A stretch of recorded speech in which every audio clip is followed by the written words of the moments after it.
All right, stop, collaborate, and listen. Okay, so what we're going to do today is we are going to talk about ice charts. So what ice charts will enable us to do is if we're given initial concentrations and we don't know the equilibrium concentrations, we can use the equilibrium constant to calculate what these equilibrium concentrations actually are. So we're going to follow these steps here. We'll have a few examples to get through. So the first step is you always want to write a balanced chemical equation. You have to make sure that you have the correct coefficients because that will affect both the change in concentration and also it will affect the exponent for our equilibrium constant. So what we'll do is we'll make a list of the initial concentrations that we know. Then we'll figure out the change in the concentrations and the equilibrium concentrations. And that's how we get our ice charts. And if you count the reaction, then you can get a rice chart. Isn't that clever?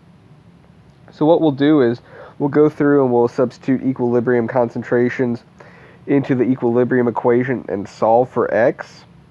We'll calculate those concentrations. And then the final step is we can always go back through and check our results by substituting into our equilibrium equation, okay, for that equilibrium constant.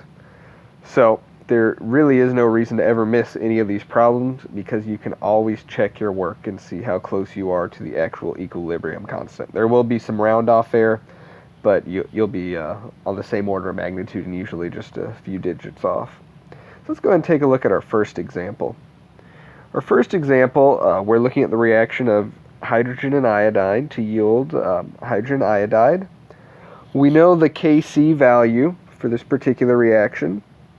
So in this reaction it says if 1 mole of hydrogen is allowed to react with 1 mole of iodine in a 10-liter reaction vessel at 700 K, what are the concentrations of H2, I2, and HI at equilibrium?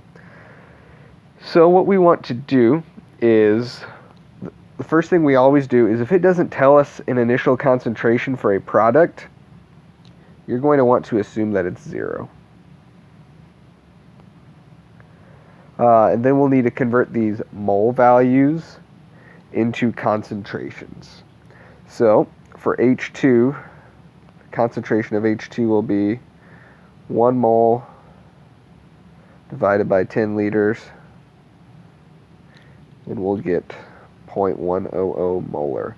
And the same will be true for I2 because we have the exact same amount of iodine. Alright, so let's go ahead and set up our ice chart. So what you'll do is you'll write out your reaction like this. This is a balanced chemical reaction, so step 1 is good. Now we need to list out our initial concentration, the change in concentration, and then our equilibrium concentration. So for H2 and I2, we've calculated that the initial concentration is 0.100 molar. So we'll put that in there. And then since we don't have any hydrogen iodide, you can either put a 0 or just a dash through that initial concentration. Alright, now for the change, what we're going to do is we're going to go ahead and use our stoichiometric coefficients. So here, both H2 and I2 have a coefficient of 1. And since we don't know what the change is, we're going to write the change as minus x. Okay, so if it's decomposing or if the concentration is decreasing, we use a negative sign. And if it's increasing, we'll use a positive sign here. So HI, we didn't have any initially present, but now we're going to have plus 2x. So that 2 comes from this coefficient right here. So now we have our change in concentration expression. So then for the equilibrium, combine that, so we'll have 0.100 minus x for both H2 and I2. Then we'll have 2x for HI.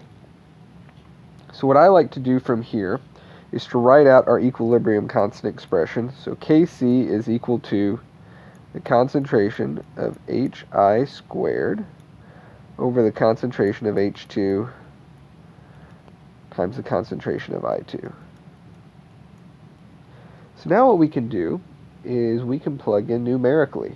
So we can say Kc is 57, so we'll have 57.0 equals the concentration of HI, which is 2x squared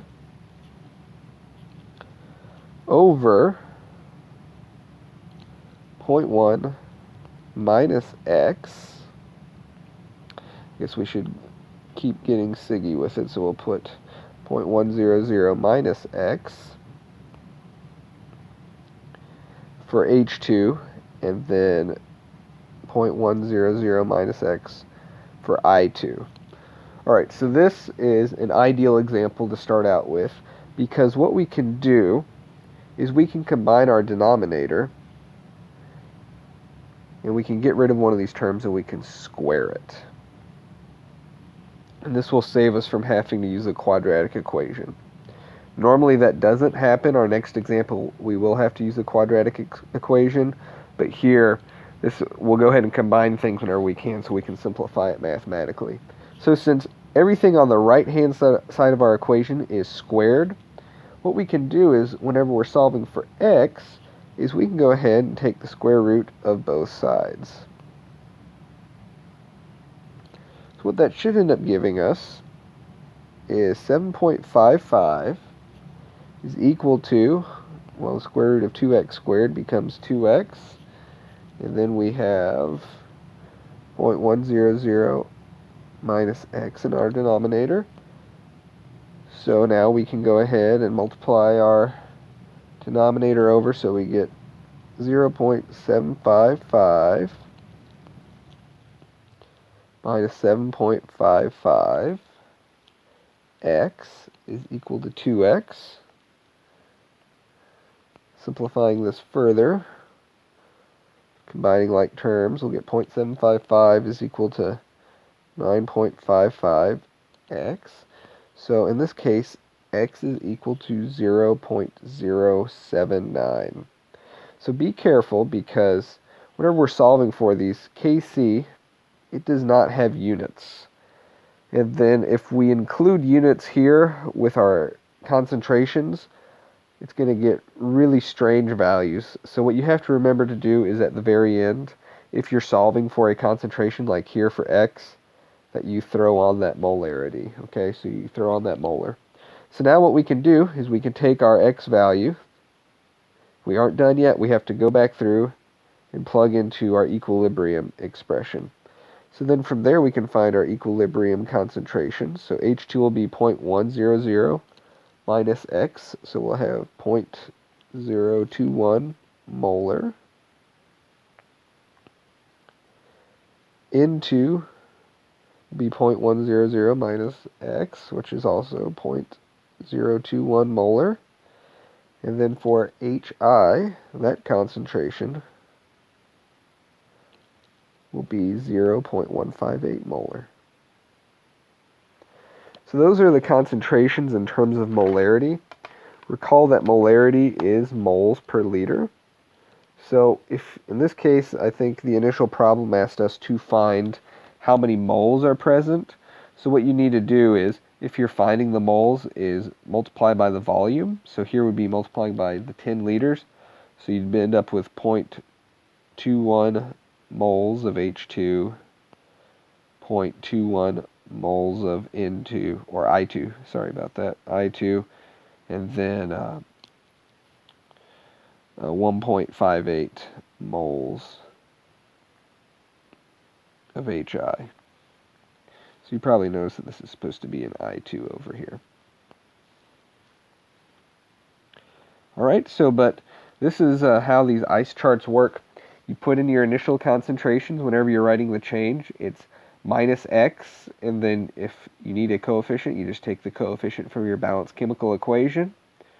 Then you have your equilibrium expression that you can substitute into, and normally you're solving for x, but we'll go through a few more examples. The next example is the same reaction, but now this time we start with 1 mole of H2 like the last time, but we start with 2 moles of I2. So what I'd like you to do is go ahead and try to solve this one on your own. You will have to use the quadratic equation. So why don't you go ahead and pause it and do that, and then I'll switch over to the next slide and you can check your work.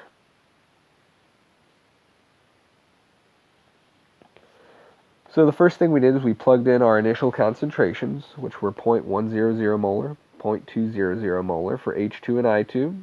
HI had nothing present, so we just put a dash there, and then we went through just the change like the last one, minus x, plus 2x. And then we were able to write out our equilibrium expression over here, and then plug in numerically. Okay, so this time we couldn't simplify the denominator and cancel out the square root. So this is going back to algebra. You'll have to FOIL your denominator and then multiply it over. And then what you should end up getting is whenever you plug this into your calculator and use the quadratic equation, you get x is equal to 0.229 or x is equal to 0.094. So in case you don't remember, for the quadratic equation we have x is equal to negative b plus or minus square root b squared minus 4ac all over 2a. So how do you figure out which value to use for x? Well, you can't end up with a negative concentration. So what you do is, if we look at this first value of x, the 0.229, regardless of whether you plug that in for the x in the equilibrium concentration of H2 or I2, that would give you a negative concentration. Even if only one of them gave you a negative concentration, you still can't use that value of x. So we can eliminate this as our value of x. So that means x is 0.094. You can plug it in here and find your equilibrium concentrations, which again, I don't know why I wrote into instead of I2.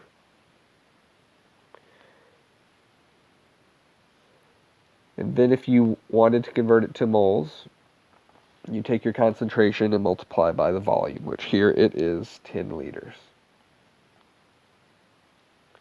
All right, let's go ahead and do one more problem. So here what we want to do is we want to calculate our equilibrium partial pressures. So here what we want to do is we want to get our pressures into atmospheres, which they already are. So go ahead, and for your ice chart, you're going to want to make sure that we have a balanced chemical reaction, which we have one iron on each side, 2 oxygens, and 1 carbon on each side. So we have a balanced chemical reaction, which is good. So before we set up our ice chart in this case, what I want to do is I want to go ahead and write out what the equilibrium constant is for this reaction. So this might come as a surprise, but the equilibrium for this, and it should be Kp, right, because these are gases.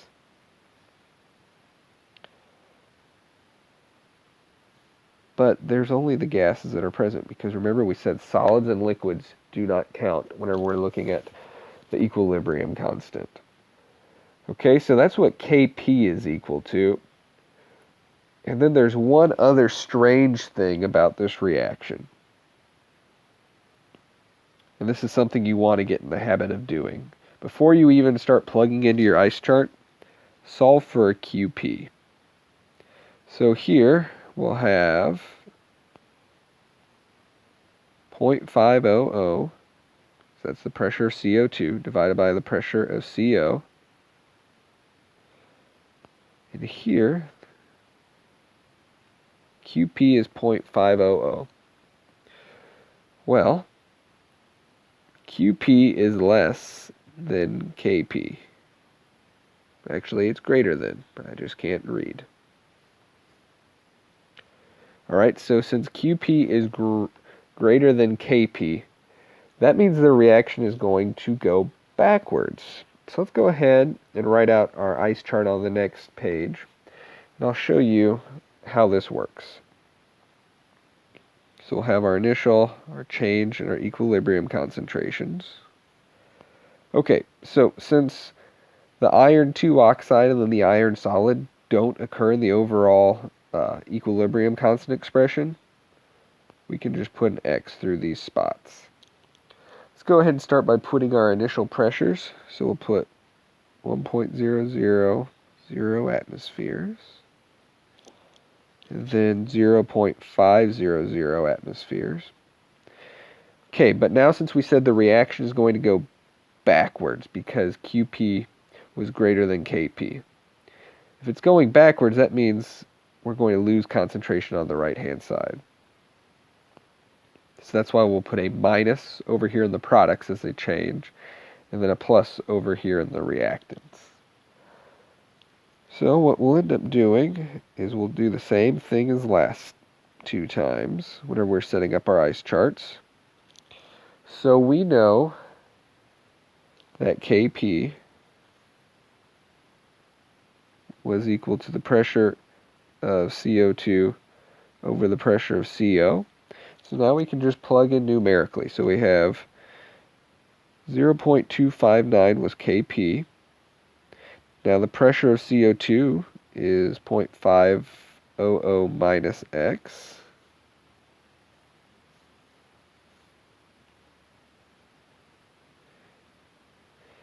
And then we will divide by the pressure of CO, which is 1.000 plus X.